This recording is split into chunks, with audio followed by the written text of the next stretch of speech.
Assalamualaikum warahmatullahi wabarakatuh. Kami dari kelompok 10 ingin menjelaskan mengenai metodologi analisis nilai dan analisis manfaat atau risiko. Saya Belia Rida Siva Fauzia, NRP 0131. Saya Emilia Rosyada, NRP 009. Saya Faradila Azahra, NRP 077. Saya Aldena Dini Hadianti, NRP 95. Pada kali ini kami ingin membahas mengenai menjelaskan apa itu metodologi analisis nilai atau value analysis metodologi dan bagaimana dapat digunakan dalam membuat keputusan TI. Yang kedua yaitu menggambarkan langkah-langkah dalam analisis nilai. Yang ketiga menjelaskan apa itu metodologi analisis manfaat atau resiko atau disebut juga benefit atau risk analysis metodologi dan bagaimana dapat digunakan dalam membuat keputusan investasi TI. Dan juga yang terakhir yaitu menjelaskan bagaimana pertanyaan-pertanyaan risk assessment dapat digunakan dalam membuat keputusan investasi TI. Yang pertama yaitu penjelasan singkat. Pada bab ini akan menjelaskan dua metode yang menggabungkan pengukuran investasi TI secara kualitatif dan kuantitatif dengan menggunakan survei. Kedua metodologi ini adalah analisis nilai atau value analysis dan analisis manfaat atau risiko yang disebut juga benefit atau risk analysis. Metodologi analisis nilai. Pengertian metodologi analisis nilai atau value analysis metodologi. Metodologi analisis nilai adalah sebuah teknik evaluasi investasi TI yang melibatkan pembuatan prototipe dan survei untuk menentukan nilai atau keuntungan dari sebuah investasi TI. Banyak sistem informasi yang menyusun dan mengubah seluruh fasenya sesuai dengan kebutuhan user. Value analysis digunakan pada awal evaluasi dan tahap penyeleksian. Selain itu, analisis ini dapat digunakan pada saat sistem sedang berevolusi atau berubah. Tahap analisis nilai dimulai dengan menentukan sebuah prototipe TI dan menentukan biayanya. Sebuah prototipe TI dapat ditampilkan sebagai versi persiapan dari TI atau sistem informasi yang direncanakan. Prototipe ini digunakan hanya untuk membandingkan sistem. Kegunaan prototipe ini adalah untuk identifikasi dan penilaian. Untuk menentukan nilai keuntungannya digunakan teknik survei. Nilai ini kemudian dibandingkan dengan biaya prototipe TI. Jika nilai dari keuntungan lebih dari biaya prototipe TI, maka prototipe akan dibangun. Jika tidak, maka proyek akan dihentikan untuk mengurangi biaya dan diperiksa lagi. Selanjutnya yaitu analisis nilai dapat digunakan untuk yang pertama, sistem TI dengan manfaat utama yang kualitatif dan tidak mudah diukur atau intangible. Yang kedua yaitu dalam situasi di mana TI sedang berkembang karena pengguna mungkin tidak tahu fitur TI apa yang harus dimiliki, sehingga dengan prototipe pengguna dapat mengidentifikasi fitur apa yang diinginkan. Yang ketiga yaitu untuk investasi TI yang inovatif. Inovatif pada investasi TI juga cenderung memiliki banyak manfaat yang sulit diukur atau intangible. Dan yang terakhir yaitu untuk mengevaluasi investasi TI secara mandiri dan untuk memilih salah satu atau beberapa dari satu set alternatif investasi TI. Pada awalnya, analisis nilai diusulkan sebagai teknik untuk mengevaluasi sistem pendukung keputusan. Namun, teknik dapat diterapkan untuk setiap situasi di mana manfaat utama TI bersifat kualitatif. Oke, selanjutnya, langkah-langkah dalam metodologi analisis nilai. Di sini terdapat 7 tahapan. Tahap yang pertama yaitu mengajukan prototipe TI dan menentukan biaya. Yang kedua, mengidentifikasi dan menilai manfaat dari prototipe TI. Yang ketiga, yaitu membandingkan nilai manfaat dengan biaya prototipe. Nah, di sini untuk menilai manfaat akan diberikan pertanyaan antara lain yang pertama, apakah manfaat TI yang diusulkan sepadan dengan biaya prototipe atau seberapa besar mereka akan bersedia membayar manfaat tersebut. Kemudian pertanyaan lainnya, apakah Anda bersedia membayar sekian rupiah untuk mencapai manfaat yang diusulkan TI atau berapa banyak yang akan bersedia membayar untuk manfaat yang diusulkan TI tersebut.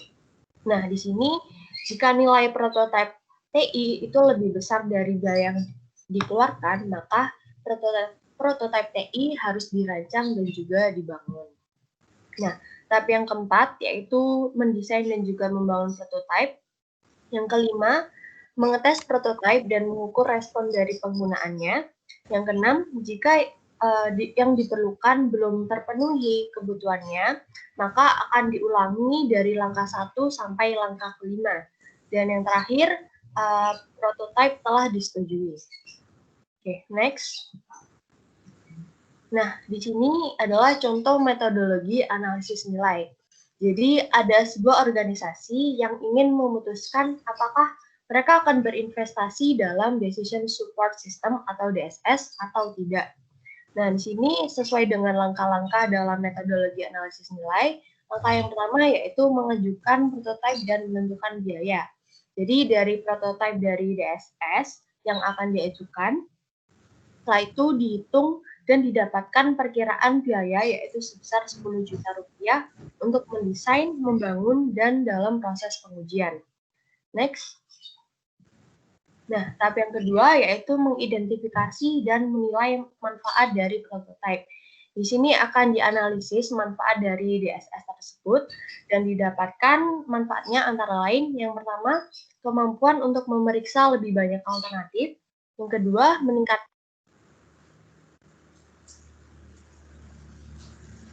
memberikan laporan yang fleksibel, dan terakhir untuk merangsang ide-ide baru.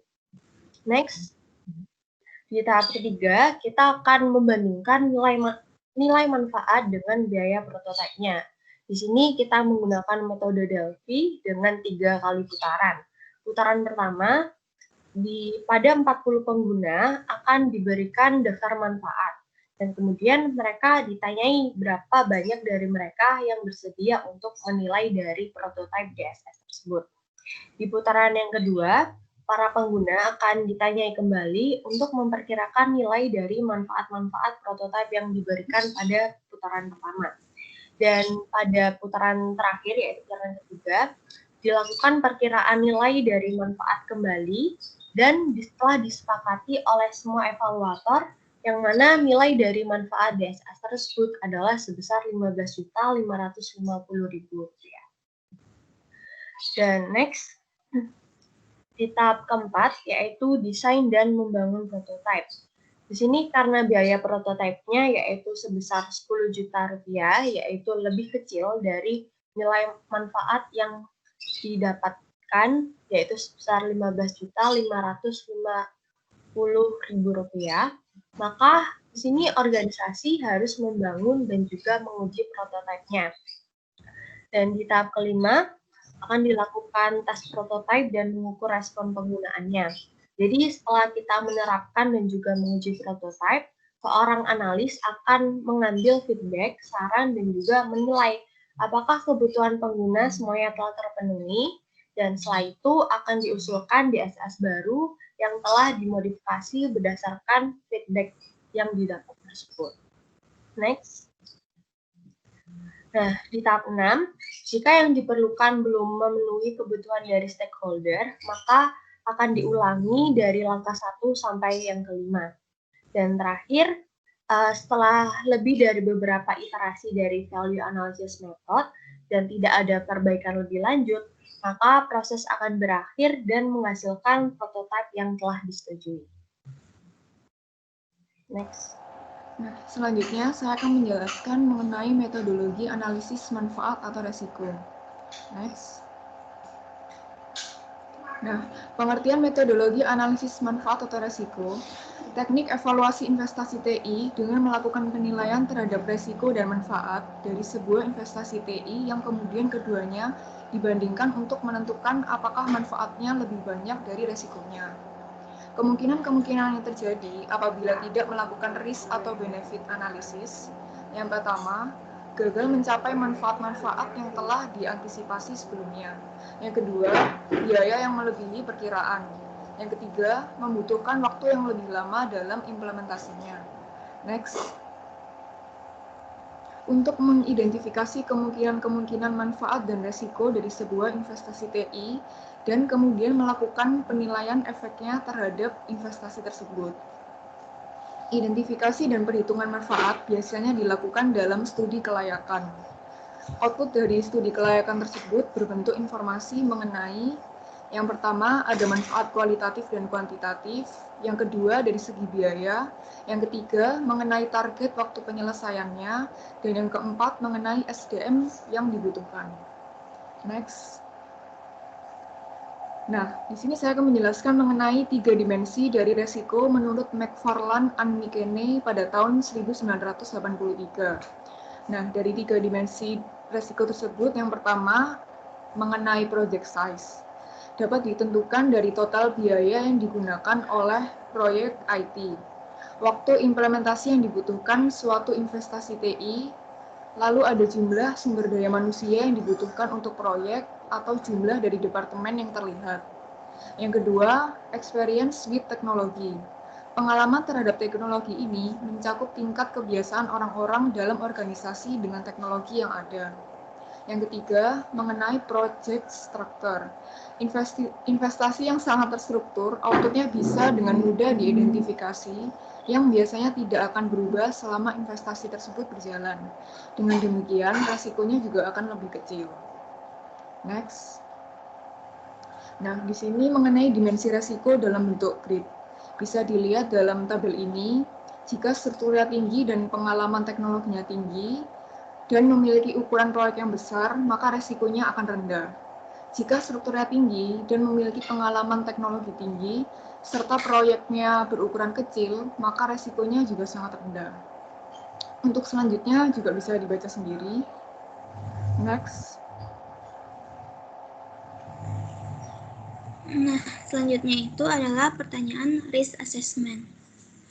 Pertanyaan risk assessment ini atau dituangkan dalam risk assessment questionnaire merupakan sebuah metode penilaian dan pembuatan yang dapat dimasukkan ke dalam kuesioner penilaian risiko untuk membantu perbandingan proyek-proyek yang berbeda. Kuesioner ini didesain secara khusus sehingga skor risiko secara keseluruhan dapat dihitung untuk investasi TI yang berbeda-beda. Cara ini disarankan oleh McFarland dan McKinney dan Rainer et al. Dengan poin-poin yang pertama, semakin tinggi skor yang diperoleh, maka semakin besar risiko investasi TI yang dimiliki. Lalu masing-masing pertanyaan diberi bobot sesuai dengan tingkat kepentingannya dalam menilai risiko. Dan pertanyaan tersebut dikembangkan untuk mengukur risiko di masing-masing 3 dimensi risiko, yang meliputi ukuran proyek, pengalaman dengan teknologi, dan struktur proyek. Nah, ini merupakan contoh pertanyaan dari risk assessment untuk dimensi ukuran proyek. Bisa dilihat di sini bahwa ada 2 pertanyaan dengan 3 pilihan, di mana yang pertama itu adalah total jam kerja staf IT, di mana ada 100 sampai 300 yang memiliki nilai rendah 1, 3.000 sampai 15.000 yang memiliki nilai medium diberi nilai 2, dan lebih dari 15.000 diberi nilai tinggi 3, dengan bobot pada pertanyaan total jam kerja staf ini adalah 10. Lalu ada pertanyaan kedua, yaitu waktu yang dibutuhkan untuk implementasi proyek IT, di mana memiliki bobot yang lebih tinggi yaitu 20, dan memiliki 2 pilihan yaitu 12 bulan atau kurang, di mana memiliki nilai rendah atau 1, dan 13 bulan atau lebih yang memiliki nilai tinggi atau 3. Dan selanjutnya ini ada contoh pertanyaan risk assessment untuk dimensi struktur proyek. Juga ada beberapa pertanyaan dan pilihan nilai yang memiliki bobot yang berbeda di setiap pertanyaan yang diajukan. Jadi, setelah kuesioner penilaian risiko ini dibagikan dan hasilnya dianalisis, maka yang perlu dilakukan adalah membandingkannya dengan manfaat dari investasi TI tersebut. Pembuat keputusan harus menganalisa apakah manfaat yang diperoleh sepadan dengan risiko yang ada. Berikut ini adalah beberapa pertanyaan yang wajib diajukan oleh pembuat keputusan menurut McFarland dan McKinney. Yang pertama yaitu, apakah manfaatnya sudah cukup besar dibandingkan dengan risikonya? Yang kedua, dapatkah bagian dari organisasi yang terkena dampak implementasi bertahan apabila proyek tersebut mengalami kegagalan? Dan yang ketiga adalah, sudah adakah pertimbangan mengenai alternatif yang sesuai dari investasi TI tersebut? Jadi meskipun subjektif, terdapat keuntungan utama dari menggunakan metode ini, yakninya dapat diasosiasikan dengan teknik yang lainnya, sehingga memungkinkan manfaat, risiko, dan biaya dapat dipertimbangkan bersama-sama dalam evaluasi. Menurut Curley dan Henderson pada 92, itu sebuah kuesioner risiko mungkin dapat dikembangkan untuk mengukur risiko secara keseluruhan dan digunakan untuk memutuskan apakah benar atau tidak organisasi tersebut memiliki jumlah risiko yang benar. Dan dalam beberapa situasi, organisasi harus berinvestasi pada proyek yang berisiko untuk menjaga agar organisasi tersebut tetap kompetitif. Dalam situasi tersebut, risiko secara keseluruhan cenderung lebih tinggi dari organisasi yang tidak bergantung banyak pada teknologi untuk tetap kompetitif.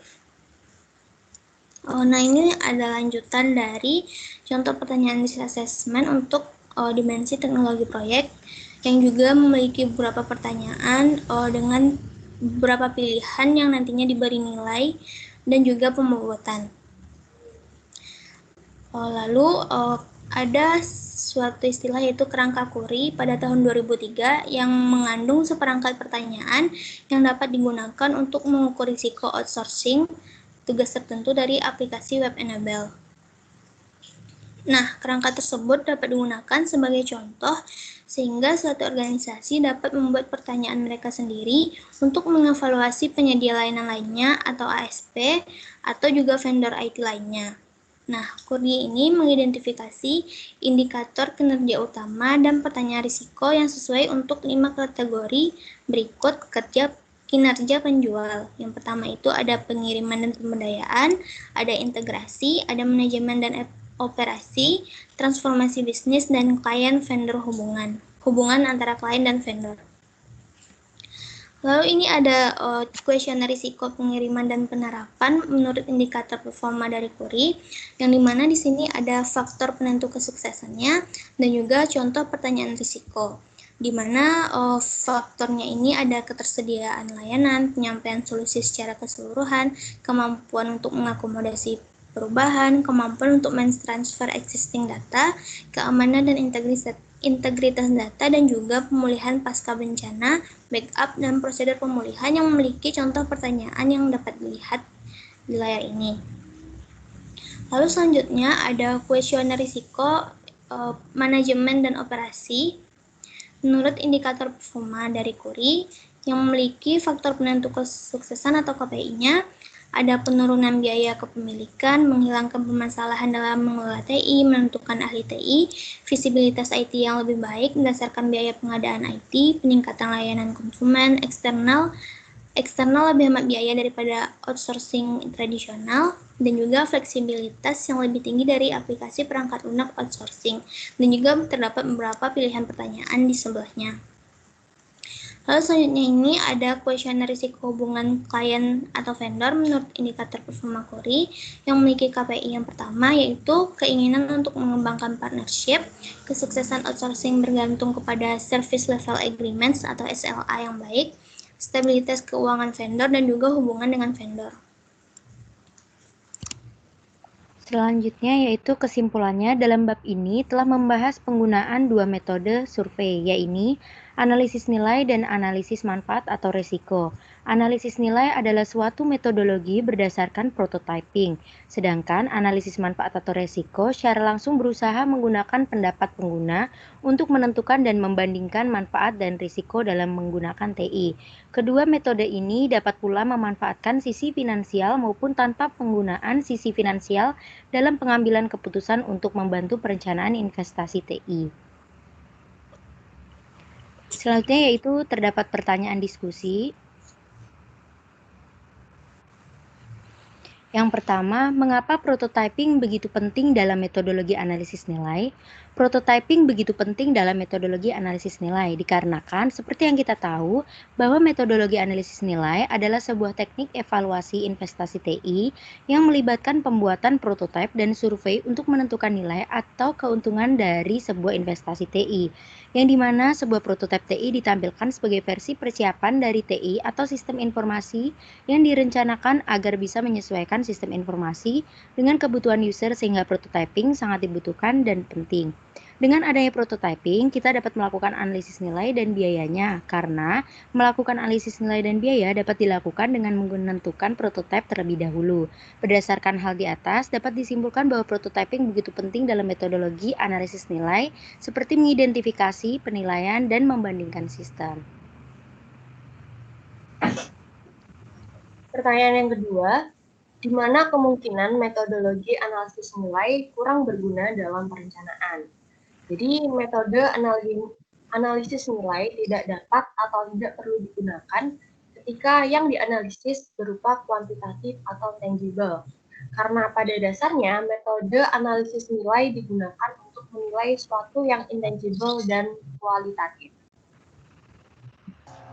Pertanyaan yang ketiga, apa yang membedakan analisis manfaat atau resiko dengan analisis nilai, mengingat keduanya sama-sama menggunakan metode survei? Nah, analisis nilai ini adalah suatu metodologi berdasarkan prototyping dan biasanya digunakan pada awal evaluasi dan tahap penyeleksian. Sedangkan untuk analisis manfaat atau resiko, secara langsung berusaha menggunakan pendapat pengguna untuk menentukan dan membandingkan manfaat serta resiko dalam menggunakan TI. Next. Pertanyaan keempat, apakah semua kuesioner penilaian risiko sama atau apakah mereka berbeda? Jelaskan. Nah, di sini ada yang sama dan ada yang berbeda. Semua itu disesuaikan dengan keadaan suatu organisasi atau perusahaan, serta disesuaikan dengan bidang yang menjadi fokus organisasi atau perusahaan tersebut. Akan tetapi, harus tetap mengikuti poin-poin yang telah disampaikan oleh McFarland dan McKinney. Nah, selanjutnya, mengapa perlu menggunakan pembobotan dan skor dalam kuesioner penilaian risiko? Karena pembobotan skor dalam kuesioner penilaian risiko digunakan untuk membantu perbandingan proyek-proyek yang berbeda. Kuesioner ini didesain secara khusus sehingga skor risiko secara keseluruhan dapat dihitung untuk investasi TI yang berbeda-beda. Ada beberapa poin yang perlu diperhatikan saat melakukan pembobotan skor. Di antaranya, semakin tinggi skor yang diperoleh, maka semakin besar risiko investasi TI yang dimiliki. Lalu, masing-masing pertanyaan diberi bobot sesuai dengan tingkat kepentingannya dalam menilai risiko. Pertanyaan tersebut dikembangkan untuk mengukur risiko di masing-masing 3 dimensi risiko yang meliputi ukuran proyek, pengalaman dengan teknologi, dan juga struktur proyek. Selanjutnya, kami akan menjelaskan mengenai studi kasus dari Iglesias Telkom University. Teknologi informasi yang baik sangat berperan dalam mendukung kegiatan operasional akademik dan proses bisnis organisasi. Elemen dan komponen teknologi informasi di dalam sistem harus saling terintegrasi dan dapat berjalan sesuai dengan tugas pegawai untuk semua fakultas di lingkungan Telkom University. Iglesias merupakan sistem yang mengintegrasikan berbagai kegiatan akademik maupun non-akademik di Telkom University. Oleh sebab itu, kehadiran Iglesias dinilai sangat penting dalam penyampaian informasi ke seluruh sivitas akademik. Hal ini membuat Iglesias harus tetap berjalan baik dan konsisten.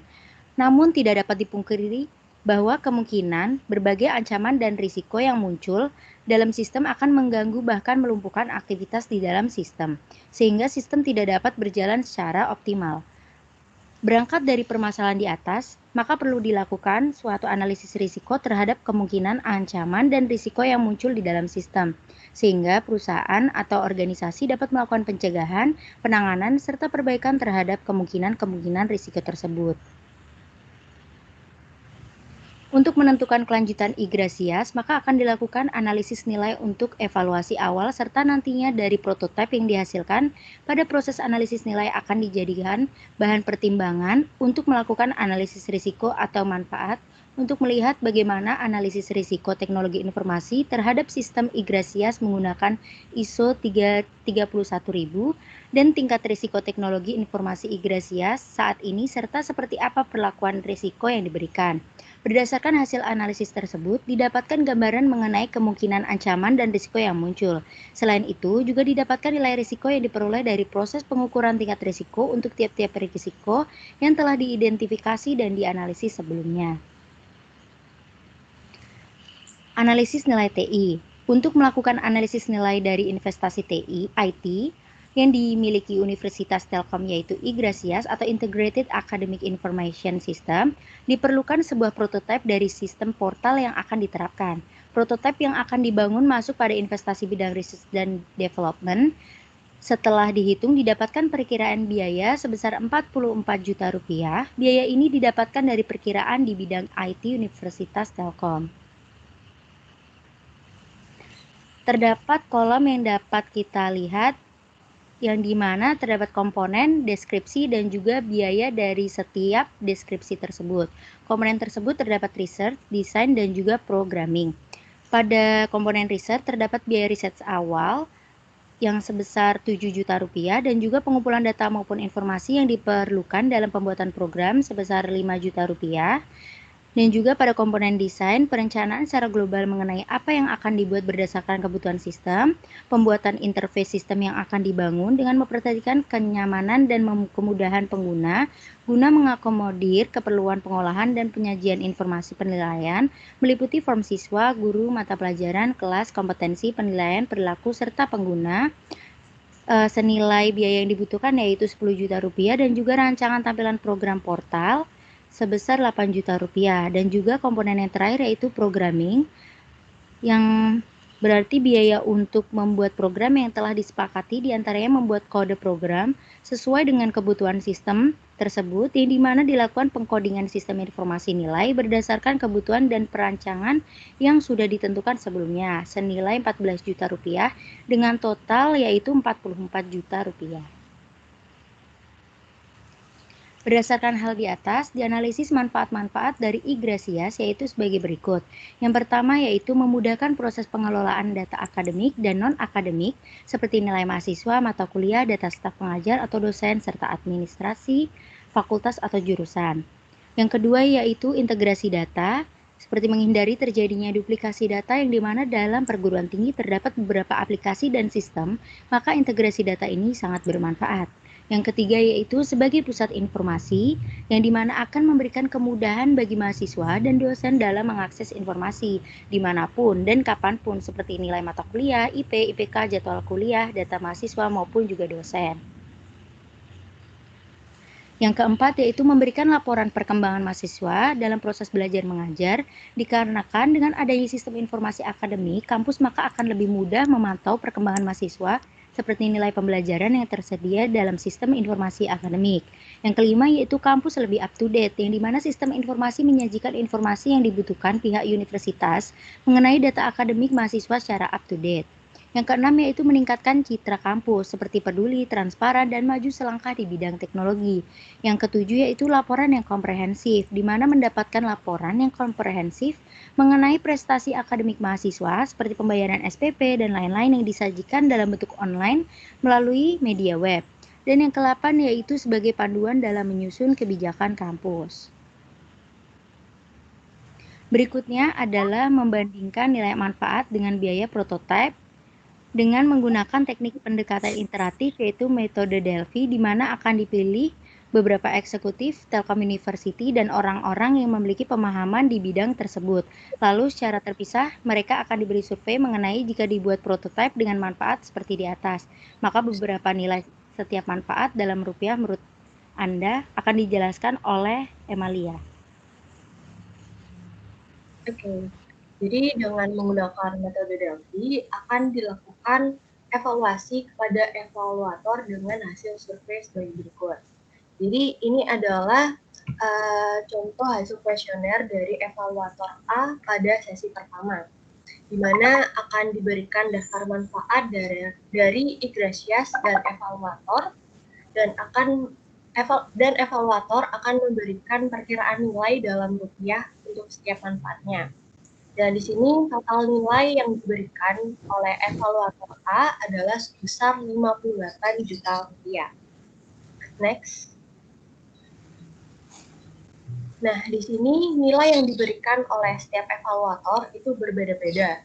Kemudian akan diambil rata-rata nilainya pada setiap sesi, dan sesi ini akan diulang sampai mayoritas survei memberikan nilai yang saling mendekati. Di sini terdapat 3 sesi evaluasi dan didapatkan nilai manfaat yang disepakati yaitu sebesar Rp56.600.000 yang berarti melebihi biaya prototipe, yaitu sebesar 44 juta rupiah. Maka dari itu, prototipe akan dikembangkan. Next. Dan setelah prototipe ini didesain dan juga dikembangkan, akan diadakan evaluasi dan juga akan diambil feedback atau saran dari stakeholder terkait. Jika dari stakeholder merasa prototipe ini belum dapat memenuhi kebutuhan mereka, maka akan dilakukan evaluasi atau revisi sehingga kebutuhan dari stakeholder tersebut telah terpenuhi. Dan jika sudah terpenuhi, maka investasi dari Igresias akan dilakukan. Nah, di sini saya akan menjelaskan mengenai analisis risiko atau keuntungan TI. Berdasarkan analisis nilai TI sebelumnya, didapatkan keuntungan atau nilai sebesar Rp56.600.000. Selanjutnya, kita akan melakukan asesmen risiko atau risk assessment. Investasi Igresias akan dilakukan in-house oleh staf IT Telkom University, di mana staf IT yang bersangkutan hanya pernah melakukan operasional IT. Dari sudut pandang ukuran proyek, diperkirakan total jam kerja staf IT serta waktu yang dibutuhkan untuk implementasi proyek IT. Investasi ini diperkirakan memiliki total jam kerja pada rentang 3.000 sampai 15.000 jam dengan berukuran medium dan waktu yang dibutuhkan sekitar 1 tahun atau kurang berdasarkan informasi mengenai pengembangan m-banking yang didapat dari berbagai sumber. Nah, selanjutnya di sini ada beberapa pertanyaan mengenai total jam kerja staf IT beserta bobotnya. Lalu di sini ada pertanyaan mengenai waktu yang dibutuhkan untuk implementasi proyek IT. Sehingga dari ukuran proyek didapatkan nilai resiko sebesar 30 yang menjadikan ukuran investasi ini kecil.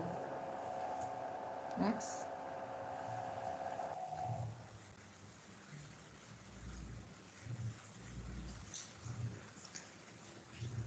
Dari sudut pandang struktur proyek, diperkirakan investasi Igresias ini akan membawa sedikit perubahan dikarenakan sistem ini merupakan perpanjangan dari sistem Igresias yang sudah ada, di mana terdapat satu pertanyaan dengan bobot 8 dan juga kita akan mendapatkan nilai bahwa akan terjadi sedikit perubahan di mana memiliki nilai rendah. Sehingga dari struktur proyek ini didapatkan nilai risiko 8 yang menjadi struktur investasi ini rendah. Lalu dari sudut pandang teknologi proyek, diperkirakan risiko dari segi software, hardware, serta pengetahuan pengguna terhadap aplikasi.